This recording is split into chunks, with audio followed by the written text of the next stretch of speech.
Obviously, we're here about internet radio. The internet has afforded radio lots of different tools to build its on-air audience. Of course, some of the hottest ones are social media. There's mobile apps, video content. Of course, we're all streaming now, simulcast, and even sometimes complimentary internet-only streams, or perhaps you're an internet-only webcaster. The experts on our first panel, online tools that drive offline listening, are going to discuss what works best on the internet that helps drive audience to your broadcast AM or FM stream. Preslav Interactive Revenue is recognized as the industry's thought leader on database marketing. The database email, contesting, and survey platform is used by more than 800 radio stations, television stations, and newspapers. PIR also provides consulting services on database development, analysis, and monetization. So to moderate the first panel, please welcome Preslav Interactive Revenue founder and president, Ruth Preslav.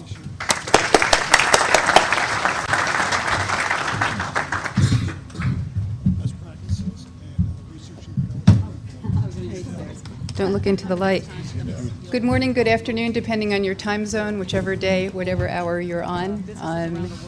We're delighted to do the kickoff panel, and we've put some time into really presenting something that should help everybody when it comes to online tools that drive offline listening. I thought the first way that we would start is just ask Joe and Michael and Annette just to say just a couple of words, because I find when I'm in the audience and I have no idea who's actually speaking to me, it's helpful to know who those people are. Joe? Sure. Joe Pruce. I'm with Digital Radio 1 and operate out of Cincinnati and Indianapolis markets as digital sales manager for the two markets. Great, thanks. And only about 1 billion desktop computers. Michael Fisher, Senior Vice President of Engagement for Triton Digital. I work with our clients on best practices and research and development of new engagement techniques. Great. I'm Annette Tonti. I'm the CEO of a company called MoFuse, where we enable businesses around the world to become mobile web enabled extremely affordably and easily. So we'll talk on mobile web. Why don't we start with that, Annette? When we really are talking about what these tools are, why don't we just start with just a couple of the different platforms that we find stations are using to put their product on, to go beyond the transmitter? You know, we're living in a great moment, I think, for all of us that have been living digitally for quite a while, because obviously this is what everybody's talking about. There's like 5.6 billion of these, and only about 1 billion desktop computers. So a huge change in the world. But what does that mean? So this device, which by the way, it kind of resembles the old time transistor when we walked around in the stick seats, and I actually just used one during a hurricane out east. It was great. It used batteries. Yeah, anyway, the notion here is this changes everything for your brand, and the reason is it seems to be that people that have one of these in their pocket, and now everybody does, they feel very, very enabled to create their own content. So everybody becomes a broadcaster with the scenario that this is a cousin to social media. Everybody seems to be creating content and distributing that content really inexpensively. So what does that mean? It means that you need to also be at those touch points like mobile, obviously. You all probably are aware of that. But you also have to meet those individuals at that touch point in a way that enables them, because they're thinking that they're going to create, they're going to be interactive with you, and they want to do it wherever they are. That's a big change. That is a big change, but it's still kind of, great. One more place for our listeners to go, but one more place for radio content to go. So, Joe, how do you take all of these different platforms, and can you give us a real-life example of, great, it's there, what do we do with it? Absolutely. Excuse me. So Radio 1, we specialize in the African-American population throughout the United States. We're in 14 markets.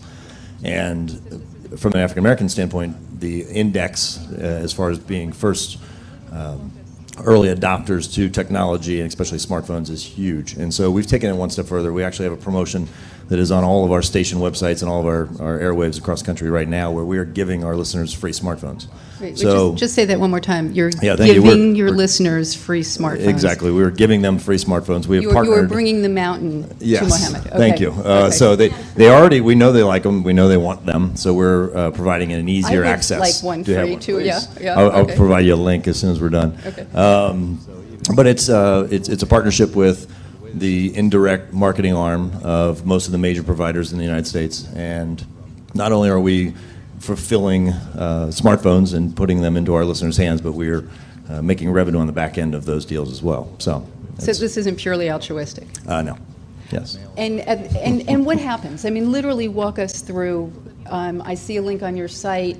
I can get a free smartphone. Nothing is free. Right. What literally happens? Just like you would if you were to walk in a Verizon store or T-Mobile store, you would have a 2-year agreement to get a device. Instead of it being 100 or 200 or whatever it might be from a charge standpoint, it is free. So if you were to go through one of our station sites, it's purely free. So. And now there has to be a payoff to Radio 1 because you don't want them to get that so that they can start streaming iHeartRadio. Right. So what happens even more once they amazing. do So that? the way the system is set up, depending on what market someone orders the actual phone from, when it comes to delivered to them within 72 hours, it is preloaded with all of our station apps for that market. So if you are in Philadelphia, and we have 3 radio stations in Great. Philadelphia, when you get the phone in the mail, it already has the station apps preloaded. So. That's pretty cool. Have you been able to track any kind of usage in terms of, we did this promotion, we know X number of smartphones infiltrated the market, we have our apps on it, we can see streaming numbers going up, we can see our video is being used more often. We definitely will. It's a little early right now. Okay. We are about not quite 4 weeks into the actual Okay. sales process of all of this. So, Very cool. but it's going very well. That's very exciting. Yeah. Right, so that's the idea. Remember, we used to all give radios away? Because we wanted people to be able to actually listen to the radio. So now you're giving smartphones away so that they can listen to the radio, but just listen through a different platform. We used to give away Target tuners. Remember those little? They only picked up your station. That's right. That's what we used to Yeah, that's a really hard thing to do on the internet. I think China is trying to do that. I'm not sure if they're making it happen. Michael, you and I work in the world of working with multiple media properties. And we provide them all the same, you provide them your technology, I provide them mine, your training, my training, and yet we can take even the same group, and Joe, I bet you have seen this, Annette probably as well, some places it's fabulous. We can do no wrong, we're brilliant, they're making money, they're just working it, and some places, all the same lineup, it doesn't happen. Yeah, I think there's a number of things that we're probably both finding as we talk to our client base, and that is, the realities of the world today is that people are short-staffed, right?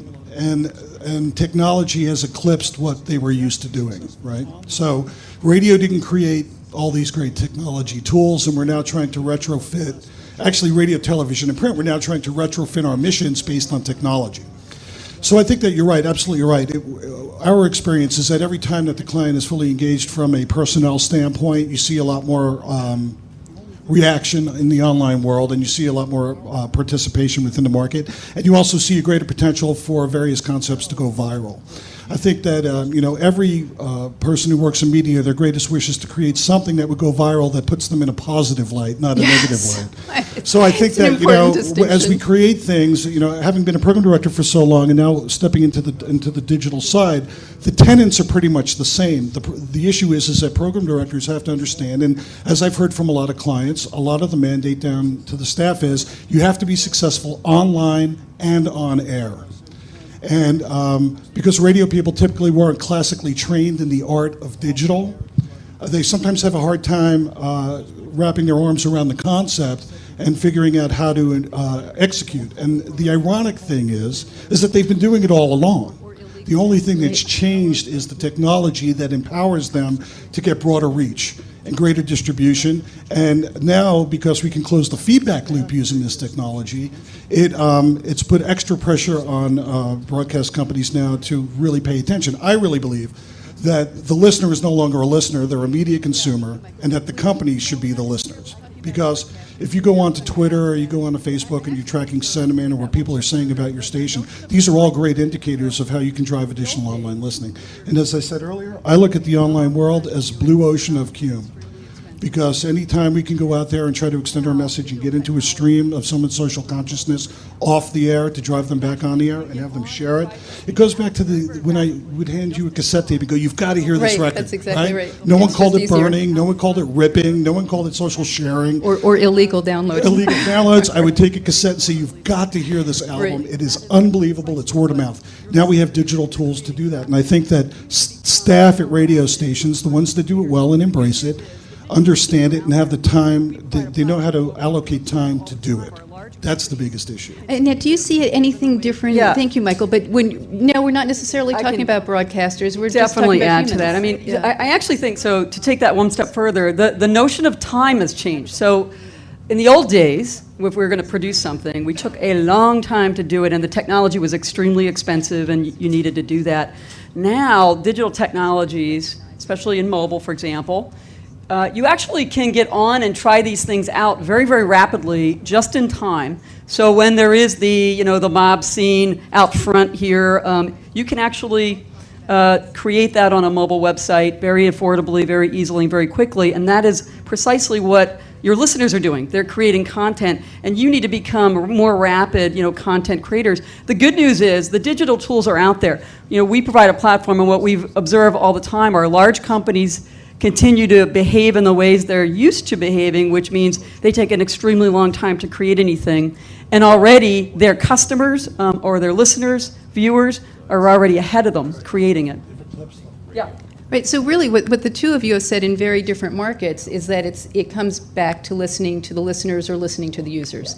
I mean, just recognizing that it's not pushed down, it's bringing it back up. Joe, and we don't need horror stories, but I mean, just within your experience, getting radio staffs to embrace this. I mean, we all talk about this, and I'm sure there's a good split among radio and non-radio people, programming and salespeople, but great ideas. Now we've got to get the dogs to eat the dog food, right? Yeah, I mean, we talk about culture change, and it's not just from a programming standpoint. It has to exist on a sales side too, and not thinking just in silos of going after radio dollars or digital dollars, but really approaching it from a client's needs and developing something that, no matter what the tools you use, answer your client's needs. So it's from a sales standpoint, I think radio in particular is going through an interesting time right now. Of there's a lot of people that have been in the business a long time, and they find these tools intimidating. So Right. as we move forward, we definitely look for people that those tools come natural to, and then we can teach them radio much quicker.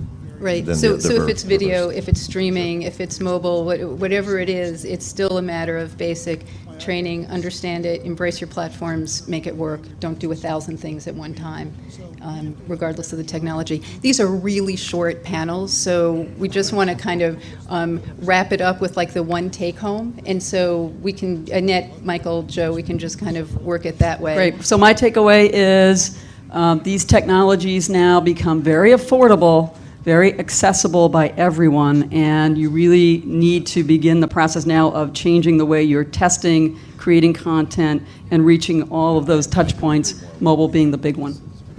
I guess my takeaway is recruitment, local recruitment of recruiting people who have digital savvy when they walk in the door, so that you don't have to try to teach them how to use various tools. I mean, you can teach them how to use various tools, but they have some understanding of it. I was playing with my iPad with a 6-year-old girl the other day, and she's like surfing, playing Angry Birds and surfing the web. I mean, so we have to do a better job of recruiting people in our industry, in all media, that can actually take the tools that are in place to make it work. Recruitment is a number one thing. It's critical. Everyone, and trust me, as we said earlier, there's a Mark Zuckerberg in every organization, from the front desk to accounting, and I believe there's people in media companies that are dying to participate in the process. They just have to be asked. All right, Joe, we're asking you. No pressure. No, I couldn't agree more. We talked about this before we came in, and it's really, especially from my perspective as a media company that is constantly in this transition over the last few years we've been in, to get out of just being internally thinking of ourselves as a radio company and thinking of ourselves as this opportunity for multiple touch points for a particular audience, and that goes across the board from programming to sales. And the more people that we have that understand that from a culture standpoint in the building, the quicker we can get there. Yeah, no, I think that's true, and I think when we are talking about online tools and offline listening, I mean, I think the foundation of all of it is understanding who your users are, so that you can drive them to that tool. And so when I always bring it back to the database, just in terms of understanding who's out there and how they want to use you. And, really digging into, I'm used to this person being, an FM listener, and there's 100 things we could talk about in terms of PPM and driving people back to the station, but they're going to use all these different platforms, understand what their interests are, and then being able to provide what they want. Thank you, each of you, very much. We did a lot of prep for this. Appreciate it.